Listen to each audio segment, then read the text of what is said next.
பச்சை புடவைக்காரியாய் உன் தாய் மீனாட்சி நான் இன்று வந்திருக்கிறேன்.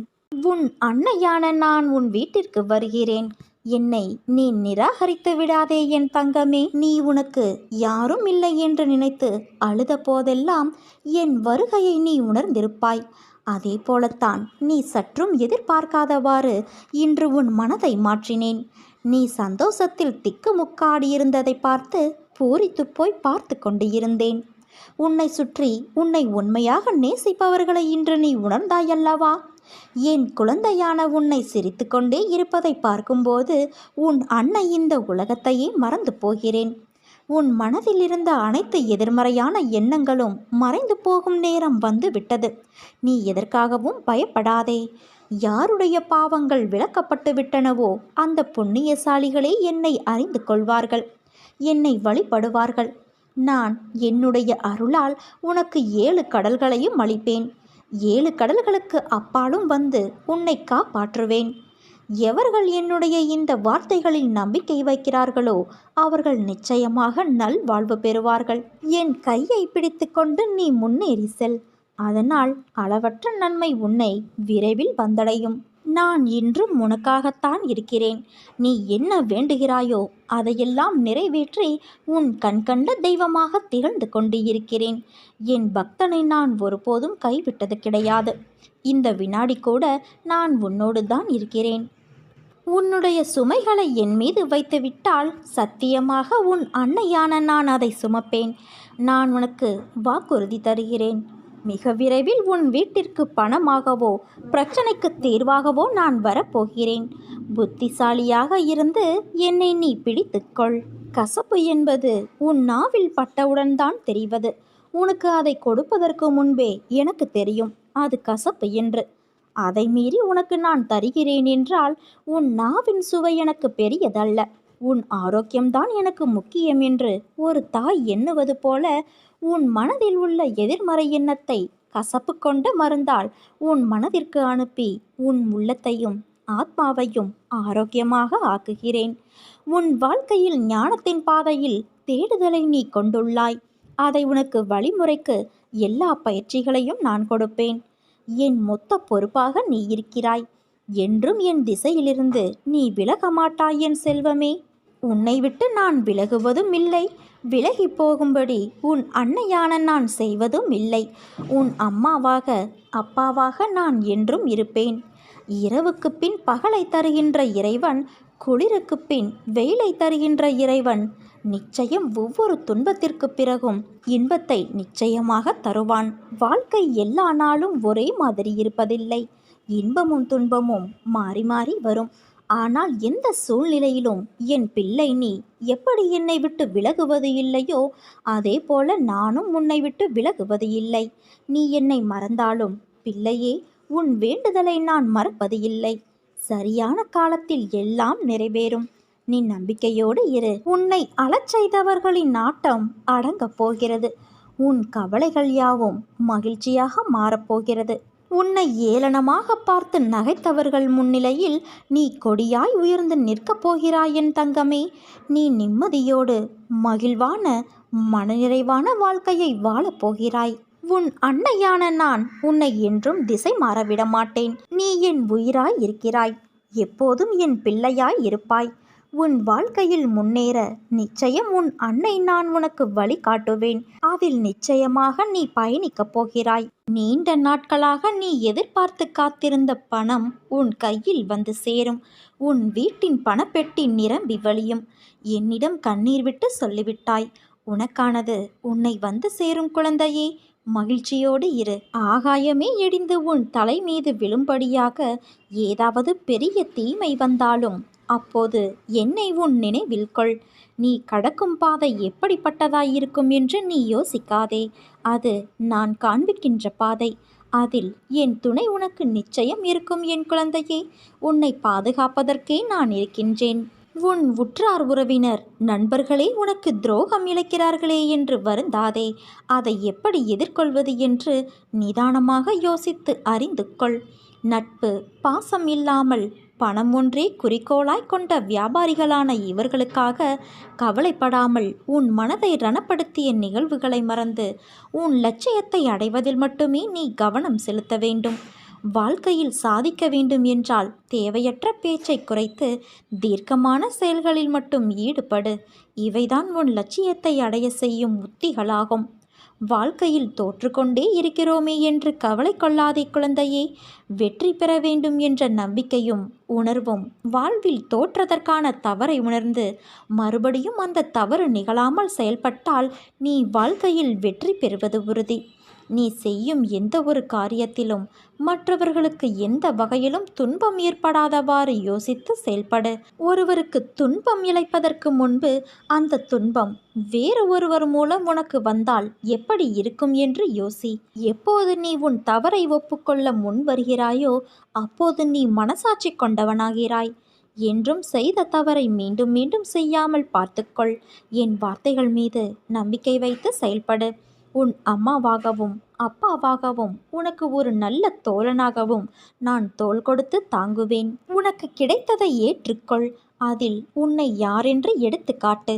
தலை வணங்கி செல்ல கற்றுக்கொள். எது நடந்தாலும் மற்றவர்கள் உன்னை கடிந்து கொண்டாலும் சிரம் தாழ்த்தி போ. உன்னை தேடி அனைத்தும் தானாக முன்வந்து நிற்கும். பணிவு, பொறுமை, நிதானம் இவற்றை மனதில் நிறுத்தி கொண்டு தினமும் செயல்படு. மற்றதை நான் பார்த்து கொள்கிறேன்.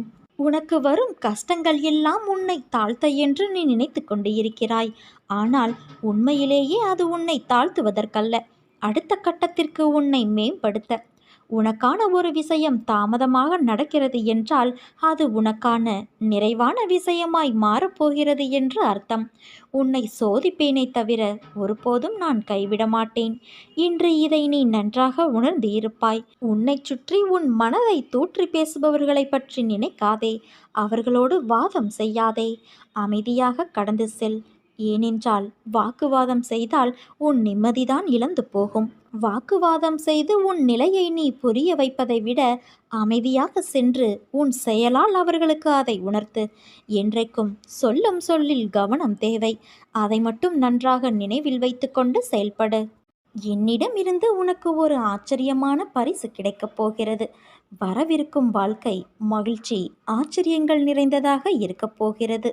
இத்தனை நாட்களாக நீ அனுபவித்து வந்த பிரச்சனைகள் அனைத்தையும் இன்று இரவோடு நான் தீர்த்து வைக்கப் போகிறேன். உன் காத்திருப்புக்கு கைமேல் பலனாய் நீ எதிர்பார்த்த ஒன்று நடக்கப் போகிறது. இந்த வாக்கை படிக்கும் போதிருந்தே உனக்குள் ஒரு உற்சாகம் தொற்றிக்கொண்டால் அது நிச்சயம் உனக்கு நடக்கப் போகிறது என்னும் அறிகுறிதான். தினமும் வாழ்க்கையில் புயல்தான் வீசுமா என்ன? சில நாட்களில் தென்றலும் வீசும். இப்போது உன் வாழ்வில் தென்றல் வருடி செல்வதைப் போல நீ நினைத்தது நடந்து உன்னை மகிழ்ச்சி கொள்ள வைக்கும். எல்லாவற்றையும் தான் ஆசைப்படுகிறேன், ஆனால் நிறைவேறுவதுதான் வேறாக இருக்கிறது என்கிறாயா? ஆசைப்படுவது நம் இயல்பில் ஒன்றுதான்.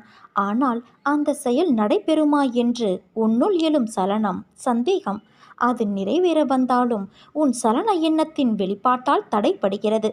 இதற்கு என்னதான் செய்வது? முதலில் ஆசையில் தீர்க்கம் இருக்க வேண்டும். அந்த தீர்க்கத்தில் அதைவிட சிறந்தது என்ற வேறு சலனம் இன்றி இருக்க வேண்டும். எப்போது ஒரு எண்ணத்தில் தீர்க்கம் இருக்கிறதோ அந்த எண்ணம் சர்வ நிச்சயமாக உன் எண்ணத்தை புரிந்துணர்ந்த இறையாற்றல் வழியே ஈடேறும். ஆனால் நாமோ அந்த ஆசை என்ற எண்ணத்தை வெளிப்படுத்தும் போதே இது நடக்குமா, நடக்காதா, நடந்தால் அப்படி இருக்கும், நடக்காவிட்டால் இப்படி இருக்கும் என்று உன் ஆசை என்ற எண்ண பிரதிபலிப்பை கூட நீ முழுவதுமாக சென்று அடைய விடுவது இல்லை. அதிலும் நடக்கும் என்ற எண்ணத்தை விட நடக்காவிட்டால் என்ற எண்ணமே நம்மிடம் இருந்து அதிகம் வெளிப்படுகிறது. அது கூட நம் அறிந்த ரகசியம்தான். இது இயல்புதானே. இதை எப்படி கடந்து ஆசையை நிறைவேற்றிக் கொள்வது என்கிறாயா? அதற்கும் ஒரு வழி இருக்கிறது. உதாரணமாக, ஒரு வீடு கட்ட வேண்டும் என்பது உன் ஆசை என்று வைத்துக்கொள்வோம். நாமெல்லாம் இன்றைக்கு விற்கும் விலைவாசியில் வீடு கட்ட முடியுமா? அதையும் கடன் வாங்கித்தானே கட்ட முடியும். நமக்கு யார் கடன் தருவார்? அப்படியே தந்தால் கூட இன்றைக்கு இருக்கும் வருமானத்தில் எப்படி கடன் தொகையை கட்டுவது போன்ற எண்ணங்கள் வழியே வீடு கட்ட வேண்டும் என்ற அடிப்படை எண்ணத்திலேயே சலனத்தை தொடங்கும்போது அது வெறும் ஆசையாகவே இருக்கும். அல்லது நீ யோசித்தபடியே நீ விரும்பிய சிக்கல்களை எதிர்கொள்ள வைக்கும். அதுவே இத்தனை சதுர அடியில் வீடு, அதில் இந்த நிறத்தில் வர்ணம் பூசி, அந்த அறையில் அது, இந்த அறையில் இது, சமையல் அறையில் இந்த வசதி, இப்படி கட்டி முடிக்கப்பட்ட வீட்டில் என்ன செய்ய வேண்டுமோ அதை குறித்த உன் எண்ணம் இருக்குமானால் இங்கே அடிப்படையாக வீடு என்பதை கட்டி முடித்து விட்டீர்கள். அதற்கு அடுத்த நிலையை குறித்த எண்ணம்தான் இப்போது உன்னிடம் இருந்து வெளிப்பட்டு கொண்டே இருக்கும். இப்போது உன் எண்ணத்தின் தீர்க்கத்தில் வீடு கட்டி முடிக்கப்பட்ட ஒன்றாகி பிரதிபலிக்கத் தொடங்கியதும் உன் எண்ணத்தில் வீடு கட்டுவோமா என்ற சலனம் கடந்துவிட்ட நிலையில் சர்வ நிச்சயமாக நீ வீடு கட்டிவிடுவாய். அதற்கான சாத்தியக்கூறுகள் தானே அமைவதை நீ உணர முடியும். எல்லாம் மிக சரியாக நீ நினைக்காத வண்ணம் வந்தடைவதையும் அனுபவிப்பாய். ஆனால் உன் எண்ணம் மட்டும் வீடு கட்டி முடிக்கப்பட்ட நிலையில் நீ என்ன செய்ய வேண்டும் என்ற நிலையிலிருந்து மீண்டும் சலனத்திற்கு வந்துவிடாது பார்த்து கொள்வது உன் எண்ணத்தின் தீர்க்கமாக இருக்க வேண்டும். இது ஏதோ ஒரு முட்டாள்தனமான ஒரு அணுகுமுறையாக தெரியும். ஆனால் இதை நித்தமும் நீ செய்துதான் பாரேன். காலையும் இரவு படுக்கும் முன்னரும் தனியாக இந்த எண்ணத்தில் ஒரு சில மணித்துளிகளாவது எண்ணித்தான் பாரேன். இது ஏதோ வீடு என்று மட்டும் இல்லை. உன் ஆசை எதுவானாலும் அதை கடந்த நிலையில் இறையாற்றலை முன்னிறுத்தி நீ உன்னுள் பொருத்தி ஓர் தவமாய் இந்த எண்ணம் வெளிப்பட வேண்டும். சர்வ நிச்சயமாக உன் ஆசை நிறைவேறிவிடும். எண்ணியதை எண்ணியவாறே அருளிக்கொண்டே இருக்கும் இறைவன் என்றும் உன்னோடு இருக்க எண்ணத்தில் தெளிவு இருந்தால் போதும்.